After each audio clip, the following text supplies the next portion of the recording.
Hello students, I am Dr. Meenakshi Maur, Assistant Professor, Zoology, Sri Samlaji Government College, Manfia, Chittorgarh. Today, I am going to discuss classification of Arthropoda.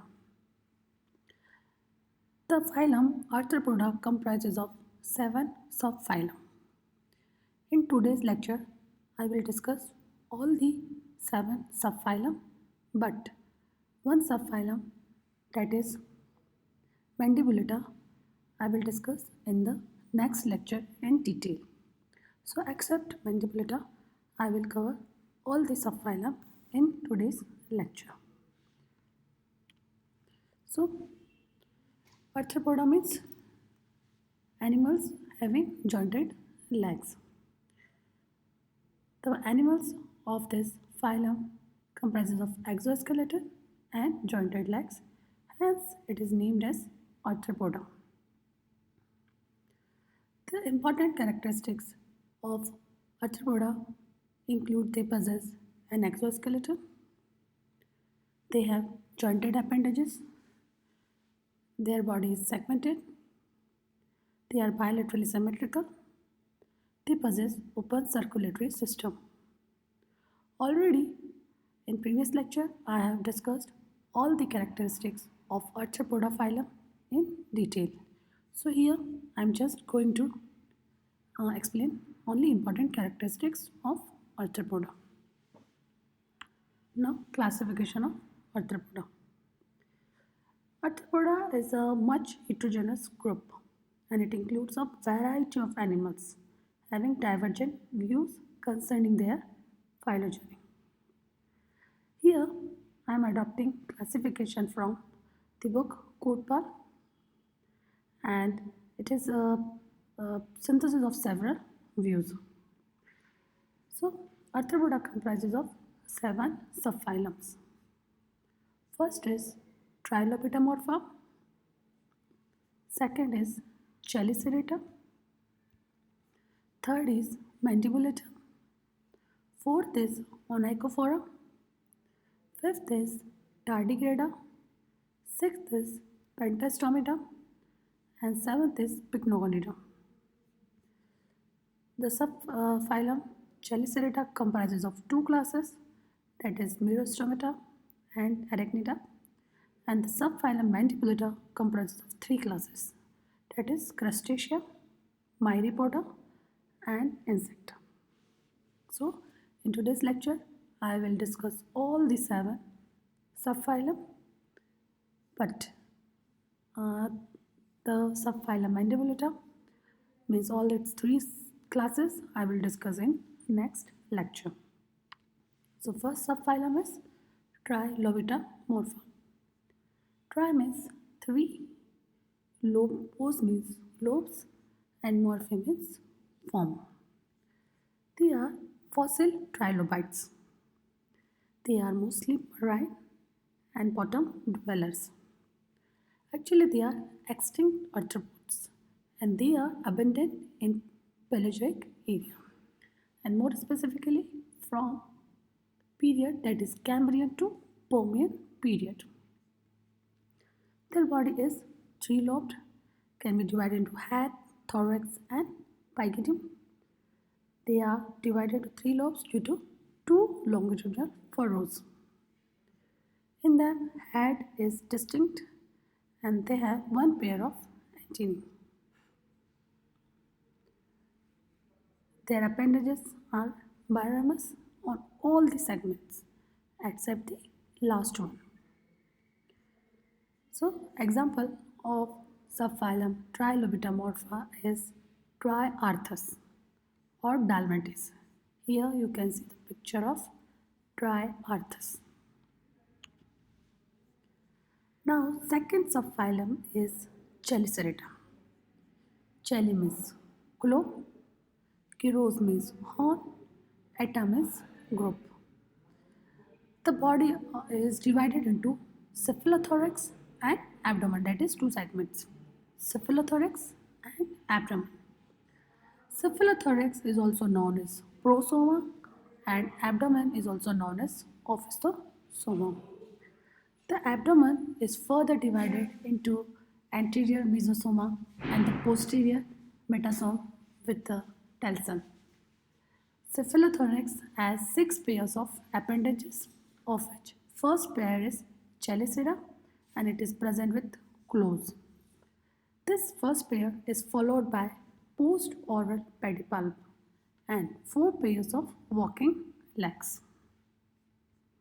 In them, antenna and true jaws are absent. Subphylum Chelicerata is further divided into two classes. First is Myrostomata and the second is Arachnida. Myrostomata, Myros means thigh and stoma means mouth. It includes horseshoe crabs. They are marine in nature and they have median, simple and lateral compound eyes. They have 5 to 6 pairs of abdominal appendages. In them, respiration is by book gills. Their abdomen ends in a sharp telson or spine. Excretory organs in Myrostomata are coxal glands. They don't have any. No, they don't have Malpighian tubules. Example of class Myrostomata is Limulus, that is horseshoe or king crab. So here you can see the picture of Limulus, that is horseshoe or king crab. Actually its shape is like horseshoe, that's why its common name is horseshoe crab. Now second class is Arachnida. It includes scorpions, ticks, mites and spiders. They don't have compound eyes. They are terrestrial or they may be aquatic. The cephalothorax, that is prosoma, has one pair or preoral chelicera. They have one pair of post-oral pedipalp and four pairs of walking legs. Abdomen is generally without appendages. Respiration is by book lungs or trachea. In spiders, spinnerets are present. In a scorpion, pecten is present. Telson is usually absent but is present as sting in scorpion. Excretion may be by coxal glands and Malpighian tubules. Development is direct. Example of Arachnida is Palemnis or Arvinium. Here you can see Palemnis, that is scorpion, and Arvinia, that is spider. So here you can see there is a one pair of preoral chelicera, then pedipalp, and then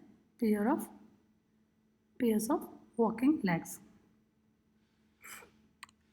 Now subphylum Mandibulata. Mandibula means mandible, eta means bearing. So mandible bearing animals. Their body is divided into head, thorax and abdomen. Head appendages are one or two pairs of antennae, one pair of jaws or mandibles. It is a main characteristic of subphylum Mandibulata. They have one pair of maxillae. In them, compound eyes are common. This subphylum is further divided into three classes, that is Crustacea, Myriapoda and Insecta. And in the next lecture, I will discuss this subphylum 3 Mandibulata in detail. Now I am going towards subphylum 4th, that is a Onychophora. Onychos means claws and phoro means bearing.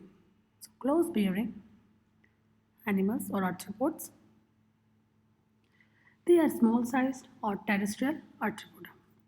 Their body is worm-like and body is divided into segments. Excretion is by nephridia. They respire through trachea. They have a single pair of antennae, eyes and jaws.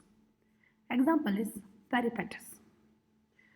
Peripetus is a connecting link between annelids and arthropoda. Actually, uh, they they share their characteristics with annelida because they have a vermiform body. They don't have true head. Locomotion is slow and by peristalsis as in arthroworm. Structure of simple eyes as in polychaetes. Unjointed, hollow, stumpy appendages, and like parapodia of polychaete. They have a simple, straight alimentary canal with terminal mouth and anus. Segmentally arranged paired nephridia in them for excretion. Slime and coxal glands corresponds with the similar glands of Chaetopoda. Presence of cilia in the excretory and reproductive ducts. Now they also share characteristics with arthropods like presence of antenna. Jaws are modified, provided with striped muscles. Locomotion by definite legs, having definite musculature, and they are provided with claws. Cuticle has thin deposit of chitin like that of arthropoda. Their body cavity is hemocele. They have a tracheal respiratory system. Brain is large and typically arthropodian. So it also shares characteristics with arthropoda. That's why it's a connecting link between annelids and arthropoda. Now subphylum fifth, that is tardigrada. They are minute, aquatic. In them segmentation is indistinct. They don't have antenna, mouth retractor with a pair of horny styletes.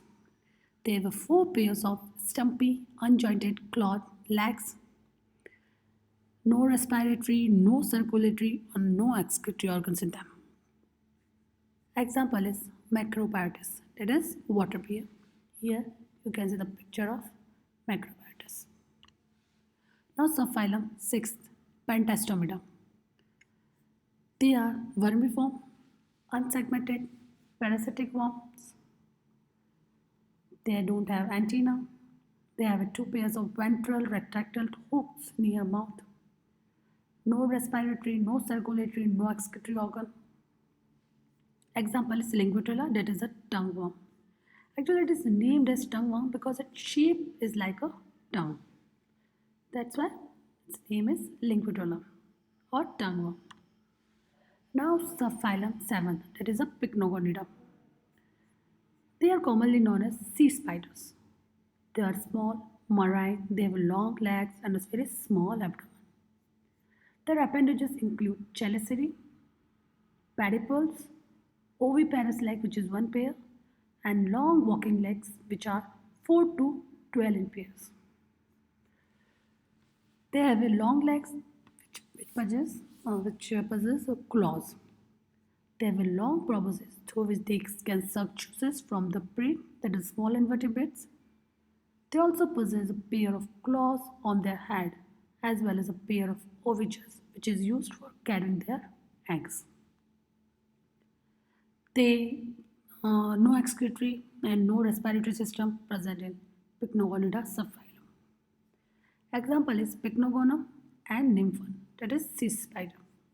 Here you can see the picture of Nymphon, that is sea spider. So this is the last subphylum, that is Pycnogonida. So in today's lecture, first of all I discussed the outline of Arthropoda subphylum. Arthropoda phylum, it comprises of 7 subphyla, that is Trilobitomorpha, Chelicerata, Mandibulata, Onychophora, Tardigrada, Pentastomida, and Pycnogonida. Chelicerata comprises of 2 classes, Myristomata and Arachnida. Mandibulata includes 3 classes, that is Crustacea, Myriapoda, and Insecta. Example of Trilobitomorpha is a Triarthus. The phylum Chelicerata is further divided into 2 classes, that is a Myristomata and Arachnida. Myristomata includes horseshoe crabs, that is a Limulus.